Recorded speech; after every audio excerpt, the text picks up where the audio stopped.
following program, Bucket Wish, has been revised by the nonprofit organization Adventures That Advocate.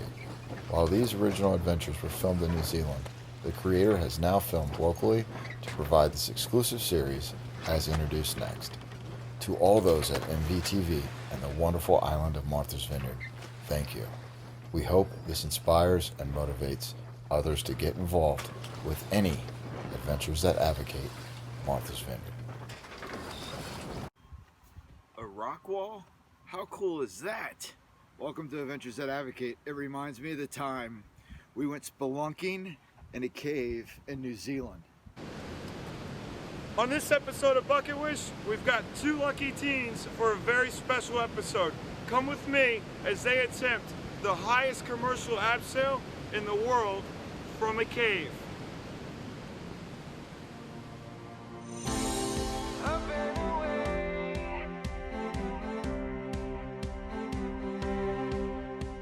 If something challenged your ability to live life, would you change your current lifestyle? Could you live in the now?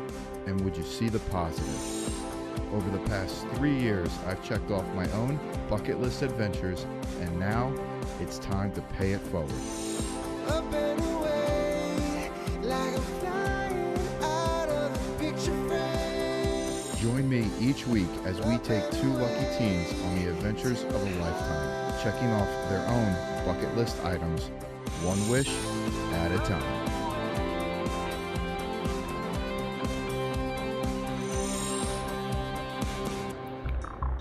We have some pretty special cliffs in Martha's Vineyard. While you can't repel from them, this is one cave in New Zealand you certainly can. My name is Charlotte and I am a member of Waikato Canteen. I've been a member for 21 months and love everyone and everything about it. Just before I joined Canteen, my little brother Logan, who was 15 at the time, got diagnosed with anaplastic large cell lymphoma. They gave him heavy-duty chemo and he went into remission just before his 16th birthday in April 2011. Unfortunately, by May, the cancer was back and it had spread throughout his entire body, including his brain. Before I was even asked, I put my hand up to donate my precious bone marrow to him. I was tested and came back a perfect match. It seemed like an absolute miracle because we had only a 1 in 4 chance of me matching and I was his only full-blood sibling. My brother always told me right up until the day of the transplant that I didn't have to do it if I didn't want to, because it would really hurt. I would have given my left leg for him, though, so he needn't have worried. On the 10th of October, I had 112 needles inserted into my hips to remove bone marrow. The transplant was successful, but unfortunately the cancer was too strong and came back, and his kidneys and liver couldn't cope anymore. On the 14th of November, I lost my little brother and gained an angel. It's been a hard road since then, and 9 months later I am just starting to get back on my feet. I don't know where I would be without Canteen. They understand like no one else ever will, and are always there to listen or just be crazy with. They have taught me to live life, be myself, and not worry about what other people think. Thanks so much for everything you're doing for all the Canteen members. They're the most inspirational people I've ever met, and I know whoever gets chosen will deserve it. Charlotte. All right, now this is going to be a really special one as we go in and surprise Charlotte. Charlotte is a sibling member of Canteen after her brother Logan passed away from cancer. Charlotte was generous enough to donate her own bone marrow in an attempt to help Logan survive. Unfortunately, that didn't happen. So we are here to pay it forward and we're going to put her on the ultimate challenge. So come with me. Seems like I was born at the wrong time. Okay, do you mind if I work my way through? All right. This is what it's about. Just crash in that schools. Hopefully, I think I see her. Hi. Hi, how are you? I'm good, Aaron, how are you? Adventure Aaron. Hey, I got your story. It's a pleasure to meet you. Good And to I meet want you to too. take you with me on Love a to come. pretty neat trip. Is that cool with you? Sounds like fun. All right, is this mom and dad? It is. Hi, Tracy, Aaron, pleasure to meet you. Evan, pleasure. So you're an adrenaline junkie. Yeah. Have you ever repelled from 100 meters? No, never. Okay. So I have a little surprise. We're gonna do the whole caving thing, but in order to do it, you have to rappel 100 meters. All right. Sounds You're like up fun. for that challenge. I'm up for the challenge. I have a sense that she's got some ambition in her, is it? It's always been like this. Has it? A little bit more so now. I think that I've always been a bit of a pushing my boundaries, sort of Do you getting think- out there person. Yeah. Do you think Logan would want to come with you? I think he would have. He Yeah. would have done. He would have been right next to you. Yeah. How did you feel when you first found out that Logan got hit with cancer or had cancer? What is that feeling like as a mom and a dad? We were in this room, this hospital room, and there were 4 people in it, and they said, would you like to come to a private room? And I said, oh, it'll be fine. Been in and out of hospital with my kids before. And Evan was at home, and they said, do you want us to wait for your husband? I said, no, because I just didn't understand. And they just pulled the curtains and said, there are tumours. And I didn't realise at the time, but Logan didn't understand either. And I held it together. I thought I was really quite proud and listened to the doctors, and I said to him, I've just got to go to the toilet, I'll be back. And I walked into the toilet and I just collapsed. I just fell against the wall and cried, and these people were coming in, they didn't know what was wrong. And then I went back and I had to phone someone, and I said, oh, it's the big C. And Logan just looked at me with these big eyes and he said, have I got cancer? And he cried, and that's when we realised that he knew tumour had multiple meanings and didn't necessarily realise it was malignant. What is it that you think parents can learn who have children who get hit with the same disease? How can they handle it, or how can they relate to their child to get through some of the initial stages? You have a strength you didn't know you had. It comes from somewhere, and I've never been that strong a person, and you find it, but I never left his side, and I never ever backed down. I made sure he came first. I made sure his needs were met. If there were questions, I got them answered for him. You have to be their advocate. You can't be passive about it. Yeah, there's none of that. You stand up and suddenly you need to be in charge, and you need to find your information. Yep.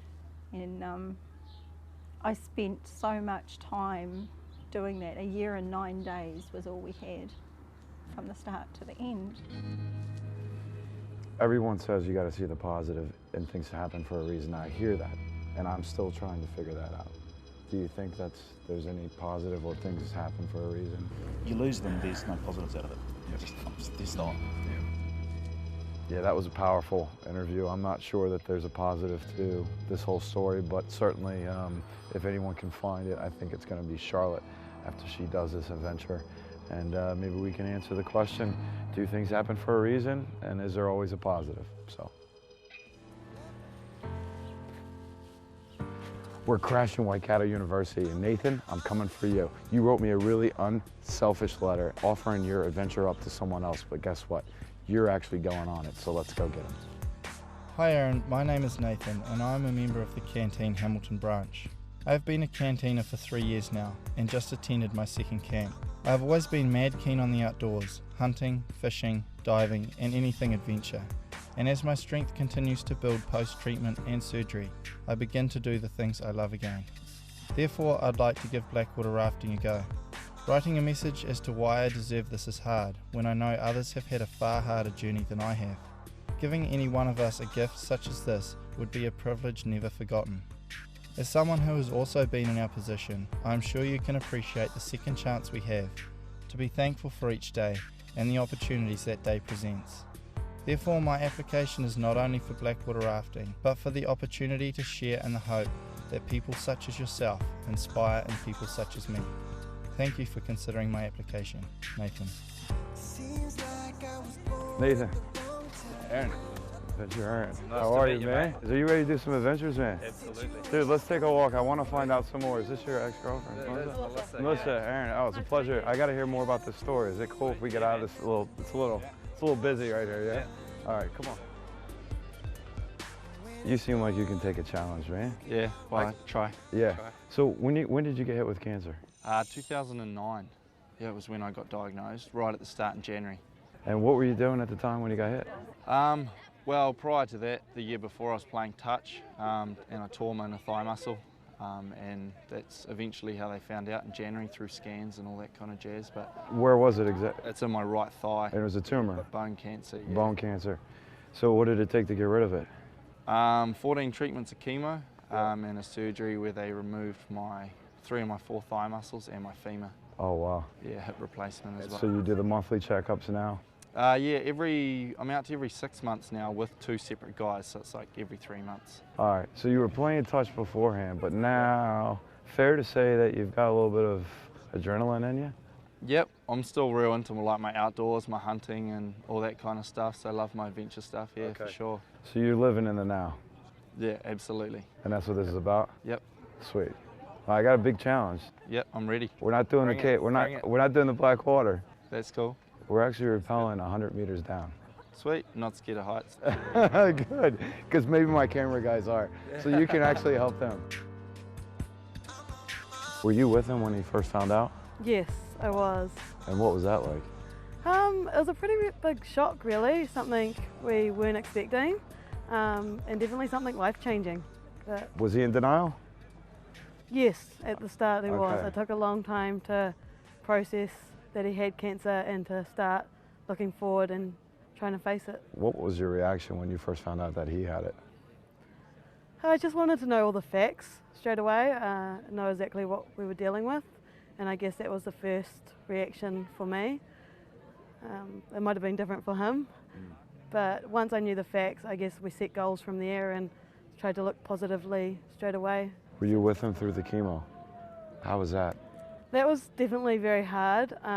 He was very tired all of the time and very sick. He lost a lot of skin colour, he went very white.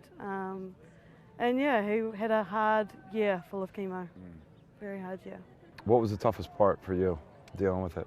Watching him go through it. Because you couldn't do anything? Yeah, I couldn't do anything, and especially towards the end, he found it really hard to continue and go through another cycle when he knew how bad it made him feel. And so trying to keep him positive and encourage him to keep going, you know, you ran out of positive comments to say towards the end. It was all the same thing over and over again until you got to the end. Yeah, it was pretty repetitive. So if you're a friend of someone, or what advice can you give a friend who has a similar situation to you? How would you tell them to handle the situation? Just be there for them, listen to them. Sometimes you don't even have to say anything. It's just being by that bedside, and I spent a lot of nights up at the hospital, and the hospital staff were really good. They let me stay, and just so we could talk during the nights if he woke up feeling sick, or yeah, it's just that constant support they need, and sometimes they do need the positive up boost and feedback, and it all helps. Everything helps. Just like you're here today. Just like I'm here today. And I appreciate that. No, that's cool. Now I'm gonna go throw him down a 100-meter cliff. Yeah. He'll love it. Is that all right? Yeah, all right. Make sure you give him a good shove at the start. I wish everyone in life had more friends like you, so I really appreciate you being here. Thank you. Next up, we all finally start hanging out.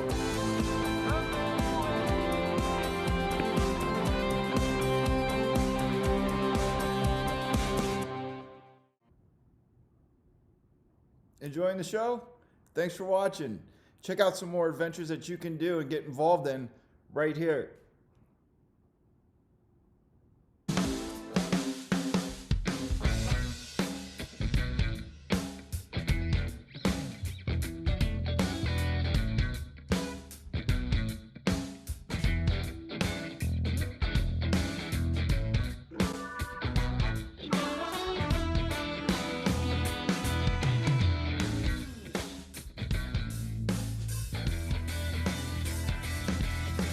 Kia ora. How are ya?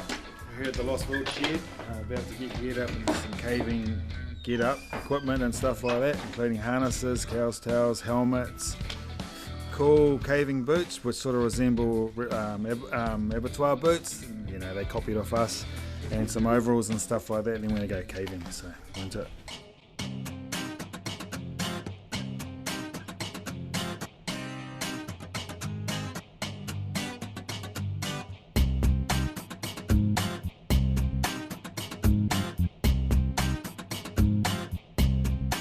I'm not scared at all. I've got this. But I'll look after you, mate. It's alright, don't worry. Guys, the challenge is set, right? You asked for it, and now you got it. And the man in charge is sitting next to me. Wayne, thanks for being here, and I appreciate Waitomo Adventures putting us up to this challenge. Oh, you're welcome. We look forward to it, actually. So, is this the highest fixed rope in the world? It's the highest commercial abseil into a cave that we're aware of. And when you say highest, that's 330, is it? Something like that, 330 feet, 100 meters. 100 meters. Yeah, it's pretty big. You guys sure you really want to do this? Yeah, no worries. No problem, right? All right. So how's this going to work out today, Wayne?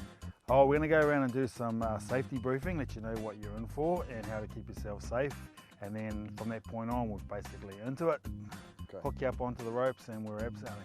Great. 2 challenges, right? From what I understand, last time I did this. Now, I had a chance to actually go through this, guys. I remember the hardest part was the first part, getting my bum off the rail, going down into the sail. And then the second part is actually getting out. Is that right? Getting out, yes. What is this? Should we leave this for a surprise, or? Oh, I think so. I think we need to get them in there first and then tell them how to get out. Fair enough. I'm worried about you, mate, honestly.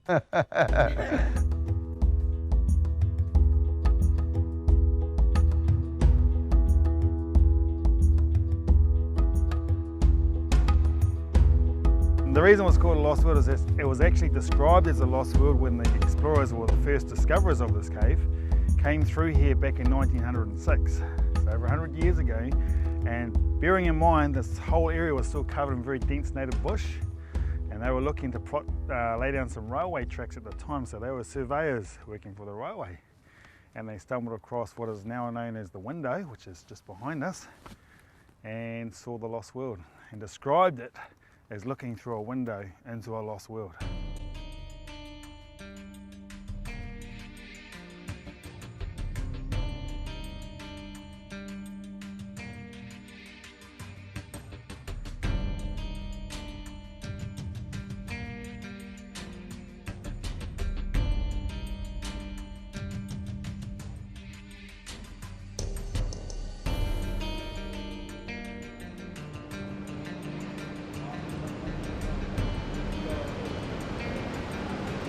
It's an awesome view. Yeah. All misty.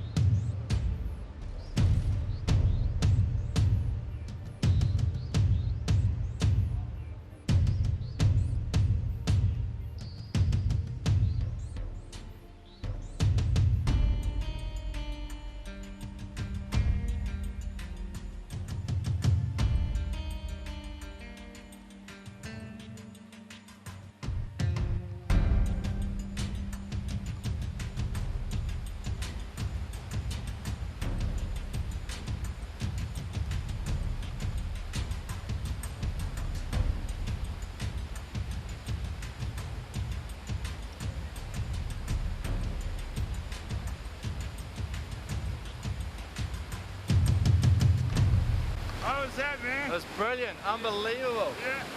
And? Had a great time. Yeah. So much fun. Pretty sweet. Awesome I think view. it's only about to get more interesting from here, right? Definitely. All right. Sweet. That's the easy part over and done with. Gravity helps us get down. Now we've got to find our way out.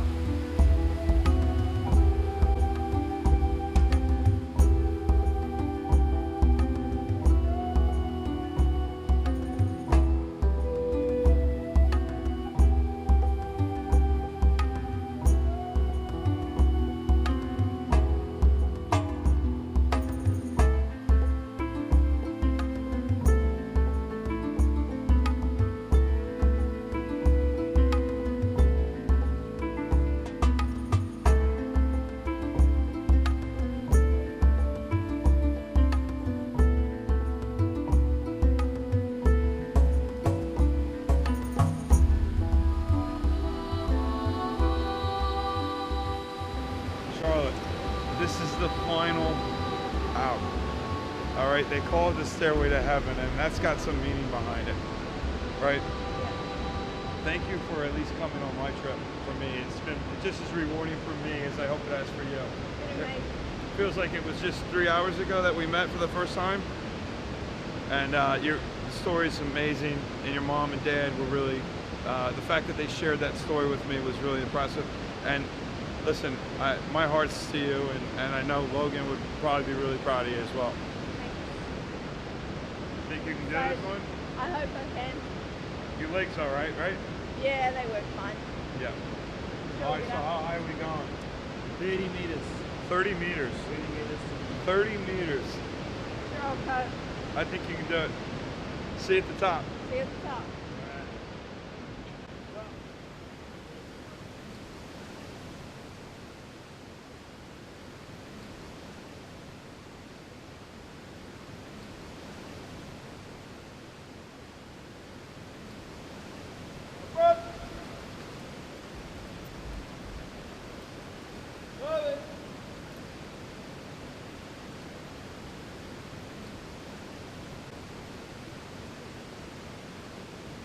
last but not least, Nathan. It's an honor to meet you, man. Likewise. Hey, you're probably one of the most unselfish guys I've met. You know, you came into the day, you wrote me a letter and said that someone better could probably have it, but in my opinion, you're the only guy who deserved this trip, man. Cheers. And you're so unselfish that you forgot to tell me that this may be a big challenge for you. No, I'll be right. Yeah. I reckon I'll go all right. Honestly. Yeah. Sure? No worries. Okay. All right, man. Hey, thanks for doing it. Thank you. Thanks for sharing. Good luck, man. Good.